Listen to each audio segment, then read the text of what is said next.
La inequidad y la injusticia de los salarios y las pensiones del sector público son una realidad muy evidente. Mientras existen funcionarios que ganan hasta 800,000 pesos mensuales, como son los casos del gobernador del Banco Central y el superintendente de bancos, en la otra mano tenemos a empleados públicos como los policías con sueldos de 6,000 pesos mensuales. Pero cuando llega el momento del retiro, la cosa es todavía más triste. Recientemente se destapó el escándalo de las pensiones en la que Ivanhoe N.G. Cortiñas fue pensionado con 651,000 pesos mensuales, con solo 3 años laborando en la superintendencia de bancos, mientras la pensión de un maestro que ha trabajado toda su vida ronda apenas 6,000 pesos. Antes del cambio de gobierno parecía que finalmente tendríamos una ley de salarios que vendría a regular algunas de estas inequidades en los sueldos de los altos funcionarios, pero el presidente Leonel Fernández devolvió el proyecto a la Cámara de Diputados, donde todavía reposa a la espera de que los legisladores vuelvan a conocerlo. ¿Por qué en República Dominicana existen sueldos y pensiones en el sector público hasta 140 veces mayor que el salario mínimo? ¿Y cómo llegamos al punto en que un funcionario puede autopensionarse con cifras escandalosas y que esto sea legal?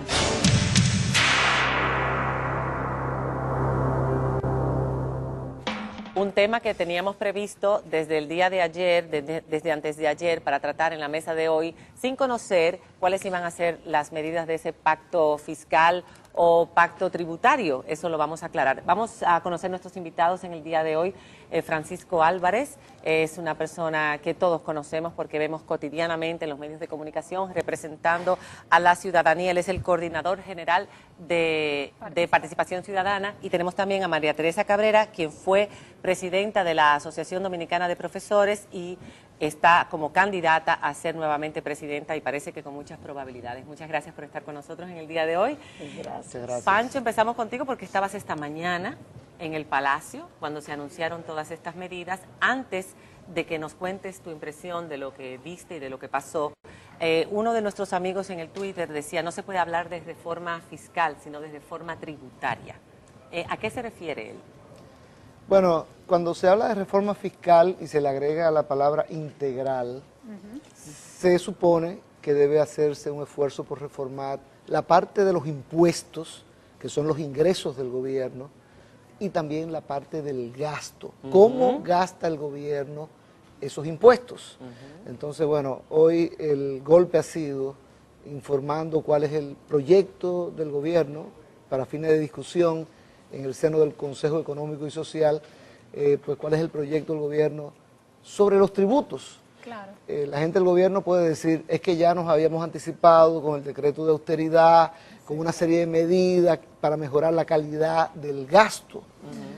Pero la realidad es que esas medidas todavía hay que ver realmente cuál va a ser su efectividad en este momento. No, ¿Y qué tanto van a y que de significar hecho también? hoy lo que dijeron fue que quedaba congelada la nómina pública, pero no que se iba a reducir nada de la Congelada. nómina pública. Como ocurrió, por ejemplo, en España, ¿no? María Cela lo estaba recordando En los fuera de comerciales. cámara, ¿no? En el sentido de que allá se ajustaron el cinturón, pero comenzó ajustándose el cinturón el gobierno De arriba y para el abajo. Estado Reduciendo y los salarios. funcionarios públicos en De sentido arriba. general. Exacto, todos, Y empleados aquí- públicos. Y en aquí, pues, desde el punto de vista de ni de la nómina, que es abultadísima, nadie habla de que vamos a ver cuáles son las posiciones que realmente merecemos o debe tener el gobierno para ser eficiente. Ahí no se habla de recortar nómina, pero tampoco se habla de recortar el salario, sobre todo el salario desde determinado monto hacia arriba, ¿no? De los Estratosférico. de los altos funcionarios. Exacto. ¿Qué pasó, para resumir, esta mañana? ¿Cuál fue la impresión que te llevaste? ¿Cómo la gente recibió las cosas? ¿Estaba la gente sorprendida? ¿Con qué, sobre todo? ¿Del déficit, de las medidas? ¿Qué pasó ahí? Bueno, Participación Ciudadana forma parte del Consejo Económico y Social. En una reunión el día antes, al día de ayer, pues en el Consejo Económico y Social decidió que en el día de hoy el único vocero iba a ser Monseñor Agripino Núñez Collado, que es el presidente del Consejo Económico y Social. En ese sentido, la línea que tenemos es muy sencilla. Nosotros no vamos a adelantarnos todavía con el tema del análisis de la propuesta del gobierno, porque tenemos técnicos que están estudiándola. Claro. Se va a reunir el Consejo Económico y Social y va a tener una posición que esperamos sea unificada frente al gobierno. Sí. Ahora, eso es una cosa, ¿no? Sí. los tributos que se pretenden modificar para aumentar. Eso puede variar, esperamos que sí, que así ocurra, porque es una propuesta del gobierno, ¿no? Y se va a discutir. Lo que no va a variar definitivamente fue la sorpresa recibida en el día de hoy con respecto finalmente a cuánto ascendía el déficit fiscal. Eso cayó como un blon de 8. Que los más pesimistas decían que rondaba los 120.000 millones y cuando lo decían se De la les tildaba oposición. que eran de oposición, que eran PRDistas, en fin. Y resultó que se quedaron cortos los de la oposición y los economistas independientes que también andaban por esas cifras. Porque Ahora, ¿esto se descubrió ahora? Pregunto. O sea, yo tengo una curiosidad. Estas cosas se saben, esto se va calculando. Un gobierno cuando sale sabe lo que deja, sabe lo que se gastó, Pues o mira, debería, o pues- debería. Pues mira, María Cela, supieron guardar muy bien el secreto. Sí. Porque yo me enteré esta mañana. Y yo estoy seguro que la mayoría de los dominicanos también. Y mucha de la gente que estaba ahí se enteró en la mañana. Yo decía que yo saludé a mucha gente cuando llegué, cuando le daba la mano estaba tibia. Y cuando me despedí, le daba la mano y estaba congelada. Fríos. Frío, ahí quedó todo el Y mundo no porque el frío. aire estaba muy frío, ¿no? Sino sencillamente porque escuchar de Temístocles Montaz que el déficit no era de 120, como decían los más pesimistas, el déficit del gobierno central, sino de 148.000 millones. Y que 40 el déficit del sector público acumulado era de más de 180.000 millones de pesos. 87.000 millones. Y bueno, y decir, lo que ocurre es que 65.000 millones, 65.000 millones no se recaudaron. Bueno, pero vamos a hacer un cálculo matemático. ¿no? Si a los Réstele. 148.000, yo voy a hablar solamente del déficit del gobierno central, tú le restas los 65.000 que no se recaudaron, 122.000. quedan 89.000 millones. Y No, pero en si total. a eso tú le restas inclusive el déficit que se había previsto para este año, que era de alrededor de 29.000 millones, te da 54.000 millones. Pues mira, resultó que Leonel Fernández estaba muy cercano a la realidad cuando en aquella reunión en New Jersey dijo que habían 40.000 Para la millones para campaña. utilizar en la campaña. Así Eso. mismo. Se excedió realmente. Así mismo, se sí. excedió. Si uno saca esos cálculos, grosso modo, se da cuenta de que Claro. tenía razón en los números. Ahora, María Teresa, la gente está muy indignada, la gente está frustrada. ¿Qué significa esto para un gremio, por ejemplo, como los maestros, donde los sueldos son apenas de 8.000 pesos por tanda? 8.972 pesos, salario base. Salario básico. Bueno, realmente es una es una bofetada. La indignación crece en sectores como el magisterio y como los trabajadores de apoyo del sistema educativo, porque un conserje que realmente trabaja, que tiene que limpiar cualquier cantidad de aulas todos los días, recibe 5.000 pesos, salario nominal. El maestro, la maestra. Bueno.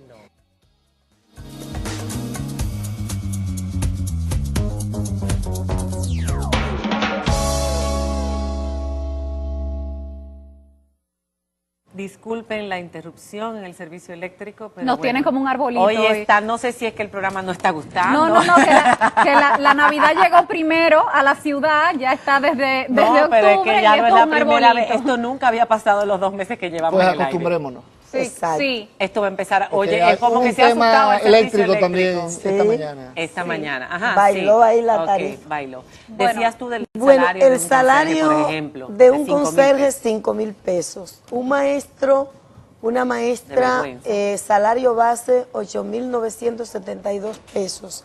Pero usted tiene una proporción muy alta, miles de maestros y maestras pensionados y jubilados que trabajaron 35 años Y que tienen y una pensión 40 y tienen una pensión nominal de 5.000 pesos. Ay, Dios mío. Una vergüenza. Entonces, realmente, cuando esta comparación se hace, indignación no describe lo que se siente. Mi padre fue profesor universitario, mi madre también. Dedicaron su vida profesional a la investigación y a la cátedra universitaria, tiempo completo. Y la pensión de mi padre cuando se jubiló eran 6.000 pesos y ya al final se les logró subir a 27.000 pesos después de muchas luchas y muchos años de reivindicar esto. Y estos fueron los últimos años de su vida que estuvo recibiendo esa pensión de 20 y tantos mil pesos. Y nosotros tenemos, que hemos leído no solamente la pensión que salió pública hace muy pocos días de NG Cortiñas de 600 y pico mil pesos, sino otras pensiones también de la Superintendencia de Bancos de 400 y pico mil pesos, 300 y pico mil, 200 y pico mil y cantidades así. Pero salarios, y yo quería leer algunos, por ejemplo, Relaciones Exteriores 300.000, el ministro de Relaciones Exteriores, el de Indotel 500.000, el de Impuestos Internos 500.000, por supuesto, el del superintendente de bancos gana 10 veces más que el presidente de la República y tiene ingresos por 1,5 millones en total entre el salario 800 y pico y los otros ingresos, o sea, más que el presidente de los Estados Unidos que sumaría todo lo que él gana, 1,300,000 y pico pesos. Y el gobernador del Banco Central también. Exacto. Y la tesorería. Es que en nuestro país, o sea, la diferencia es demasiado abismal. ¿Y quiénes son los que construyen este país? ¿Quiénes son los arquitectos de la formación y de la conciencia de los ciudadanos dominicanos? Ese es un tema medular que da cuenta de los niveles de injusticia que priman en la República Dominicana. Es como que existen dos países. Hay un país que es el de esos funcionarios privilegiados. Que no sabemos qué país es, porque ni es Estados Unidos, ni es España, No, ese está por encima de todos los países del primer mundo.